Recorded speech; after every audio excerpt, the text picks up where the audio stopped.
السلام علیکم۔ Breaking news میں خوش آمدید۔ مارچ میں بجلی کے بل اضافی سرچارج کے ساتھ موصول ہوں گے۔ اضافی سرچارج ₹3.21 فی یونٹ سے ₹18 تک ہوں گے۔ صارفین کو زوردار بجلی کے جھٹکا دینے کی تیاری۔ IFM کے پیشگی اقدامات پر عمل درآمد کا آغاز ہو گیا۔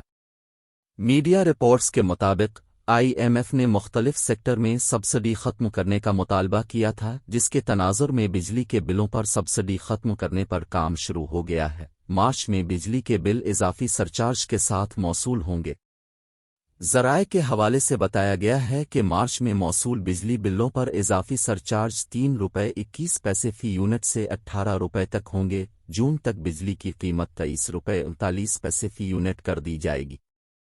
یاد رہے کہ گزشتہ روز وزیر خزانہ اسحاق ڈار نے پریس کانفرنس کرتے ہوئے کہا کہ گیس سیکٹر میں گردشی قرض کو صفر کرنا ہے، بجلی اور گیس کے نقصانات کم کرنا ہماری ضرورت ہے۔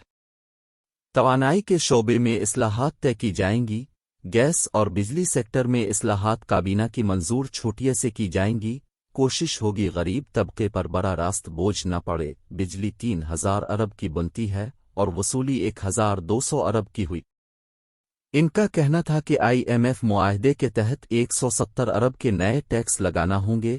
نئے ٹیکس لگانے کے لیے منی بجٹ لانا ہوگا۔ ڈیزل پر پیٹرولیم ڈیولپمنٹ لیوی 40 سے 50 کی جائے گی۔ کوشش ہوگی کہ غریب طبقے پر براہ راست بوجھ نہ پڑے۔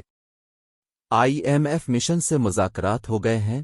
مذاکرات میں ہر معاملے پر اتفاق ہو گیا ہے۔ IMF کا ڈرافٹ مل گیا ہے، جس کا جائزہ لیں گے۔ جائزے کے بعد پاکستان کو $1 ارب 20 کروڑ ملنے کا امکان ہے۔ وزیر خزانہ نے کہا کہ پیر کو IMF مشن کے ساتھ ورچوئل میٹنگ ہوگی۔ انہوں نے بتایا کہ IMF مشن نے واشنگٹن واپس جانا تھا۔ عمران خان کے IMF سے کیے گئے معاہدے پر شہباز حکومت عمل کر رہی ہے۔